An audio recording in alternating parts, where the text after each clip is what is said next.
Good morning. You're Ray No. Good morning, ma'am. Yes, ma'am. And will your client waive the formal reading of the indictment in each case? He does, Your Honor. Just a second. Figure out what today is.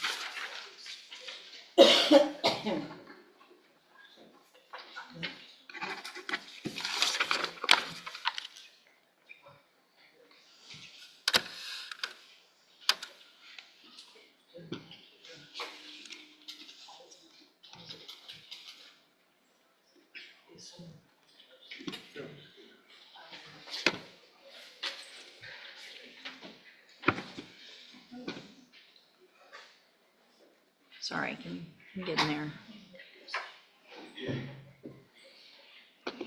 Mr. No, in cause number 25 DCCR 0386, you're charged with the second-degree felony offense of intoxication manslaughter with a vehicle from December 11th of 2024. And how do you plead to that charge? Guilty. And y'all have marked here aggravated. What is? Defense counsel put that here. Yeah, well, they charged it as aggravated with a vehicle, I believe. It was aggravating. It's just a garden variety intox. Yeah, I'm going to mark that out because I think that might Feel free, have Judge. some Different connotation. context at sentencing that you may not want. All right, so it's so how do you plead to that charge? Guilty. And are you pleading guilty freely and voluntarily? Yes, ma'am. And are you pleading guilty because you actually did what they've charged you with? Yes, ma'am. Your size for a trial.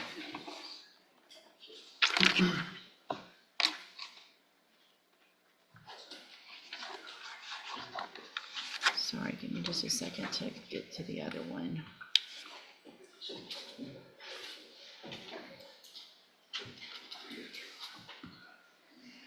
And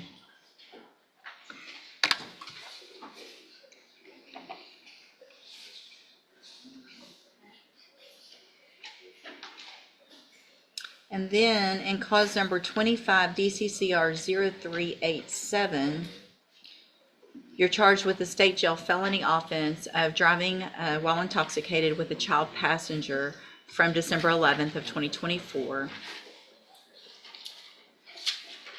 And how do you plead to that charge? Guilty. Again, are you pleading guilty freely and voluntarily? Yes, Your Honor. And are you pleading guilty because you did what they've charged you with? Yes, Your Honor. In each of those cases, I have here on the tablet some documents that have your signature on them that the state has marked as exhibit number 1.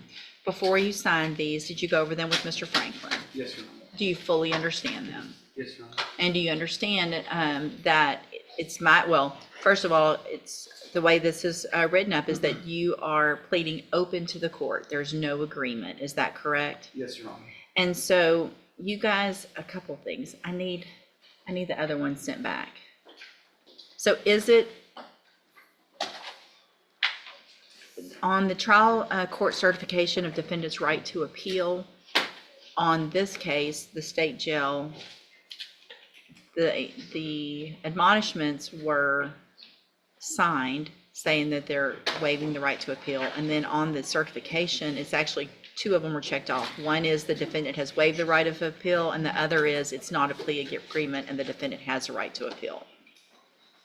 It's not a plea agreement, Right. so that's correct. Okay. So what, with everyone's permission, then I'm going to erase the check mark on the defendant has waived the right of appeal because it's not a plea, so he will have some right to appeal. Yes, Your Honor. No objection. Also, on each of the paperworks on the post-conviction waivers that you both signed, I will mark that out as well because that's saying that he's waiving his right to appeal. Yes, Your Honor. No Okay. objection. All right, thanks. So, Your Honor, I would note too, I think I had a few stray, I'm a left-hander. I think there's a few other stray marks on there that Okay. I tried to erase and wasn't able to. So Gotcha. if you see those, I apologize. gotcha. We My hand we taps. understand the left-handed issues up here. Ms. Werner feels your pain on that. Okay, so I want to make sure you understand a couple of things. You have an absolute right to have a jury come in and determine 2 things in these cases. The first would be to determine if you're guilty or not. And then the second would be if they find you guilty, you could leave your punishment up to that jury. If we go forward this way, you're waiving that right and you're leaving your punishment up to me in each of these cases. And is that what you want to do? Yes, Your Honor. All right, state tenders number 1 in each case. No objection, Your Honor. It's admitted. Also, sir, do you understand, if you're not a U.S. citizen, that a plea of guilty or no contest may result in your deportation, exclusion from admission to the country, or denial of naturalization under federal law? Yes, Your Honor. All right. Is there any evidence that Mr. No is not competent? No, Your Honor.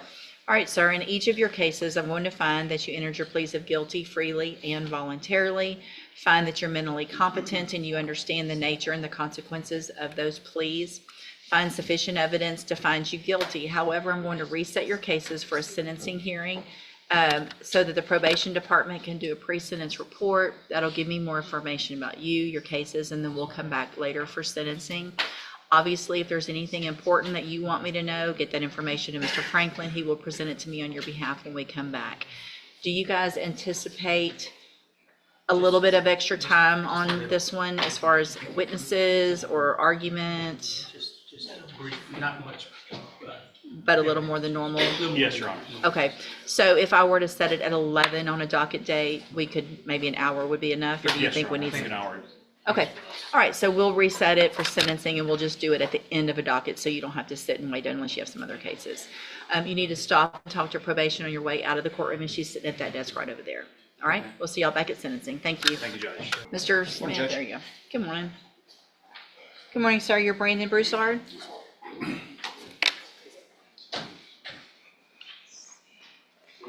And Mr. Broussard, this is cause number 24 DCCR 1150. And in that case, you're charged with aggravated assault causing serious bodily injury from April 20th of 2024. This was a final reset. The state was going to subpoena the complaining witness, Mr. Smith. We did, we would call Lanielle Brianna Briggs. Lanielle Brianna Briggs.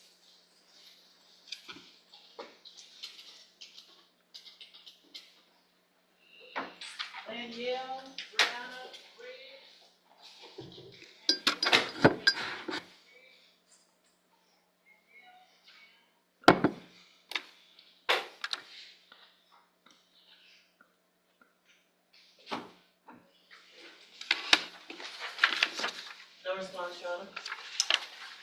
Judge, we have sent a subpoena to Ms. Briggs for this case to be here. She's not appeared, she's not contacted our office. We sent it both certified and regular mail. We've not received anything back. So this time we will file dismissal against Mr. Broussard. All right, I will sign that. Mr. Broussard, are you and Ms. Briggs still in a relationship? Okay. Obviously, whatever went on wasn't a good thing. The case is getting dismissed today. My suggestion is to stay away from her so that there's no other issues in the future, all right? You're free to go, sir. Mr. Galmore, you have Andrew Pickerel. Good morning, you're Andrew Pickerel. Good morning, yes. And so, Mr. Pickerel, this is 24 DCCR 2480, charged with fraudulent use or possession of identifying information. Before we go any further, I have represented Mr. Pickerel in the past when I was practicing. I don't know if that's an issue for anyone. There's probably some information, not with regard to this case, but just some other incidents where there's some information that I know just based on some other relationships as well and friendships.